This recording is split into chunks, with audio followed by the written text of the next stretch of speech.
స్తుతులకు పాత్రుడానికి స్తోత్రం నాయన. స్తోత్రానికి స్తోత్రం. ఎంతైనా స్తుతింపదగిన దేవుడు నాయన, ఎంతైనా నమ్మదగిన దేవుడు తండ్రి. స్తోత్రం స్తోత్రం స్తోత్రం స్తోత్రం. నీ నామానికే మహిమ, నీకే ఘనత, నీకే ప్రభావాలు ప్రభువా. స్తోత్రం స్తోత్రం స్తోత్రం. హల్లెలూయా హల్లెలూయా హల్లెలూయా. స్తోత్రం స్తోత్రం స్తోత్రం. యెహోవాయే నా కాపరిగా నాకేమీ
ఇంకా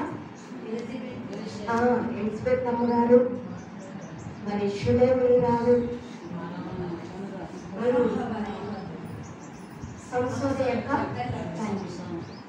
వీరందరూ కూడా బైబిల్ గ్రంథంలో చాలా ఉన్నతమైన స్త్రీలుగా పేర్కొనబడ్డారు.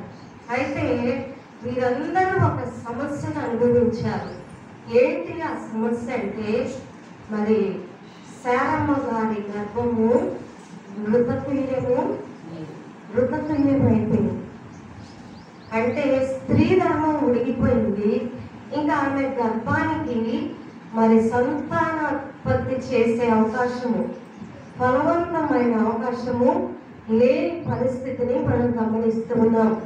అదే స్థితిలో శారా గారి జీవితాన్ని గమనించినట్లయితే ఆమె అద్భుతమైన వాగ్దానములు కలిగిన స్త్రీగా కూడా మనం గమనిస్తూ ఉన్నాం. ఇక్కడ సత్యం ఏంటి అంటే, మృతతుల్యం అయిపోయింది శారా గర్భం. అయితే ఆమె దేవుని యొద్ద నుండి ఉన్నతమైన వాగ్దానములు పొందుకుంది.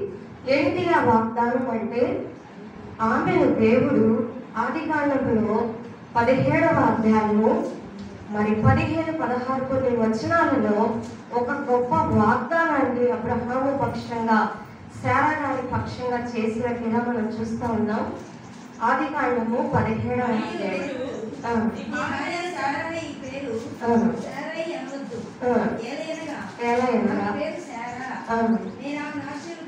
నేను ఆమెను ఆశీర్వదించి ఆమె వల్ల నీకు కుమారుని కలుగు చేసేదను. ఆమె జనములకు తల్లి అయి ఉండును. జనముల రాజులు ఆమె వల్ల కలుగునని అబ్రహాముతో చెప్పాను. చాలా అద్భుతమైన వాగ్దానము శారమ్మ గారు పొందుకొని ఉన్నారు దేవుని దగ్గర నుండి. ఆమె పొందుకున్న వాగ్దానం ఏంటి చెప్పండి? ఆమె జనములకు తల్లి, ఆమె గర్భములో నుండి రాజులు వస్తారనేది శారమ్మ గారు పొందుకున్న వాగ్దానం. అయితే శారమ్మ గారి పరిస్థితి ఏంటి అంటే, ఆమె 90 సంవత్సరాలు వచ్చేసింది. ఆమె గర్భము మృతతుల్యమైపోయింది, వృద్ధాప్యంలోనికి వచ్చేసింది. మృతతుల్యమైన శారా గర్భం. ఈ దినము మనందరం కూడా దేవుని బిడ్డలుగా, దేవుని దాసురాళ్ళుగా, ప్రభువుని నమ్ముకున్న విశ్వాసులుగా ఒక ప్రశ్న, మనందరము వాగ్దానాలు పొందుకున్నామా? ఎప్పుడైనా వాగ్దానం పొందుకున్నామా చెప్పండి? ఎవరు వాగ్దానం ఇప్పుడు పొందుకోలేదా? మనందరం కూడా వాగ్దానాన్ని పొందుకున్న వారమే. దేవుని పరిచర్యలో ఉన్న మనము వాగ్దానము పొందుకున్న వారము. ఆది కాండంలో దేవుడు అనుగ్రహించిన వాగ్దానం ఏంటి అంటే, మీరు ఫలించి, ఈ మాట నేను చాలా సార్లు జ్ఞాపకం చేసుకుంటాను. కీర్తనలు 8వ అధ్యాయం కూడా నాకు చాలా ఇష్టమైనది. నేను చాలా బలపడుతూ ఉంటాను. మరి మనల్ని మనము బలహీనంగా చూసుకుంటాము, కానీ ఫలించి అభివృద్ధి పొందమనేది దేవుడు మనకిచ్చిన వాగ్దానం. ఈ యొక్క సందర్భంగా మనం చదువుకున్నట్లయితే, అబ్రహాము గారి యొక్క శరీరము మృతతుల్యం అయిపోయిందని, శారా గారి గర్భము మృతతుల్యమైపోయింది. మృతతుల్యమైన గర్భం. ఒక దైవజనుడు బోధిస్తూ అంటున్నాడు కదా, దేవుని చేత ఏర్పరచబడిన స్త్రీ, నీ యొక్క గర్భము, నీది ఒక వూంబ్ ఆర్ టూబ్. ఇంగ్లీష్లో గర్భాన్ని ఏమంటారు? వూంబ్. నీది గర్భమా లేకపోతే టూంబ, సమాధి. మృతతుల్యం అయిపోయిందా నీ ఆత్మీయమైన పరిస్థితి?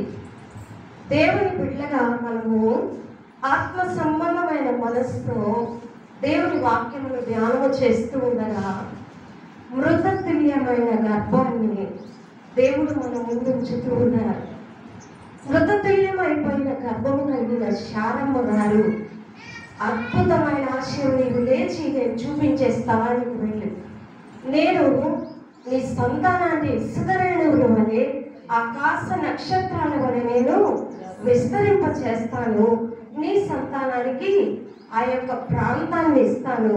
నీ సంతానమును బట్టి ఆ యొక్క ప్రాంతం అనేకులు ఆశీర్వదించబడతారనేది వారు పొందుకున్న వాగ్దానం. దేవుని బిడ్డలుగా మన జీవితంలో దేవుడు మనకు అనుగ్రహించిన వాగ్దానము, దేవుని పరిచర్యలో ఉన్న స్త్రీలుగా నీ గర్భము స్త్రీలలో లేవు ఆశీర్వదించబడినది. నీ గర్భఫలమును ఆశీర్వదించబడినది. మనందరం కూడా ఈ వాగ్దానానికి వారసులుగా ఉండడానికి మనము పిలువబడ్డాం. ఒక సేవకుని భార్యగాను, స్వార్థికురాలిగాను, సంపూర్ణ స్వార్థకు సమర్పించుకున్న మన దేహము, ముఖ్యంగా మన గర్భము ఆశీర్వదించబడిన గర్భము. దేవునికి మహిమ కలుగును గాక.